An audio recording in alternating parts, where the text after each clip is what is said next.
Hello, my name is Denis Halandzovskyi. Reports have emerged that the United States and the Russian Federation are secretly coordinating a new 28-point peace proposal aimed at ending the full-scale war against Ukraine.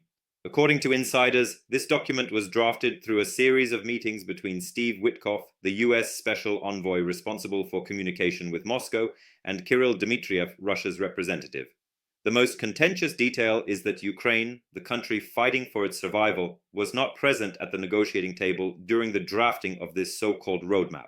If you find this useful, please subscribe to the channel and like this video. And thank you to all of Ukraine's partners for your continued help and support. The working concept outlines a multi-stage de-escalation approach, a permanent ceasefire, phased disengagement, the creation of new demilitarized zones, and international monitoring regimes. But critics warn that nothing here ensures justice, accountability, or full restoration of Ukraine's security. The plan reportedly demands Ukraine agree to negotiations on the future scale of its armed forces, meaning Russia would have a say in the size of the Ukrainian military, an unprecedented attempt to control the defense capabilities of a sovereign European state.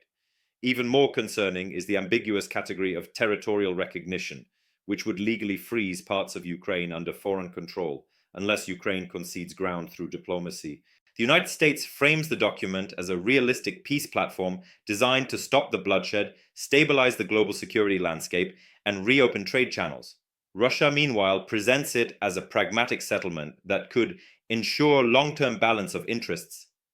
And yet, the country that has endured the invasion, destruction, and civilian deaths, Ukraine, is expected simply to react to a fully drafted plan rather than shape it. This raises fundamental questions. Who is the real target audience of the plan? Russia, the United States, European allies, or Ukraine itself?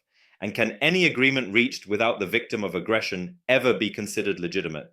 The second part of the story revolves around what each side could gain or lose under the 28-point plan.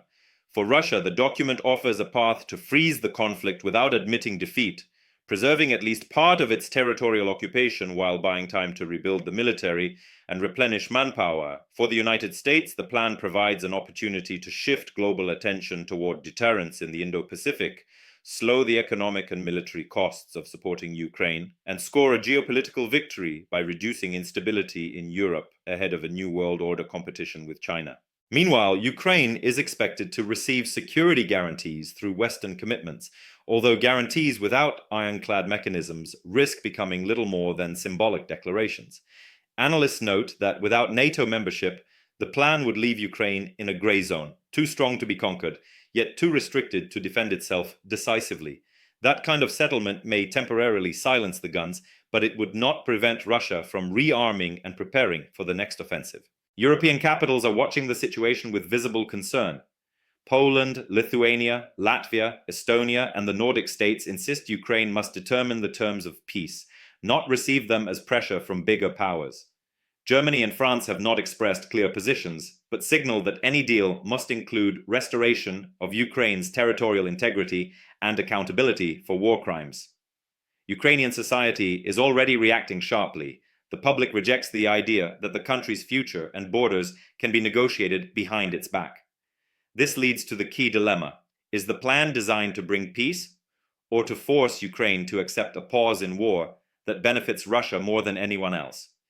The plan has not yet been published officially, but the political battle for its interpretation has already started. Ukraine now finds itself in a position where silence would appear like agreement, while rejection could be framed by others as an unwillingness to pursue peace. What comes next will determine not only the course of the war, but the balance of power across Europe. Ukraine must now evaluate the plan in full and give its response, but that response will have consequences regardless of its direction. If Kyiv rejects the proposal outright, Russia will accuse Ukraine of sabotaging peace and attempt to weaponize global fatigue.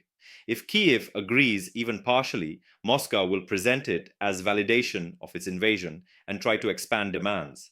And if Kyiv proposes its own counterplan, it will face the challenge of persuading both the West and the global South to align behind it.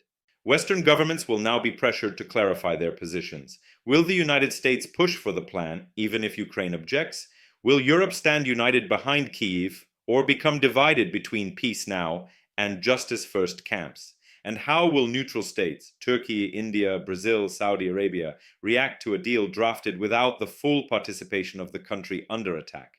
Ukraine's future security architecture is also at stake. Without long-range military guarantees and full control over its own army, any settlement risks becoming temporary. That's why Ukrainian diplomats and the public insist peace must be durable, not convenient, fair, not imposed, and based on the complete withdrawal of foreign troops from Ukrainian land.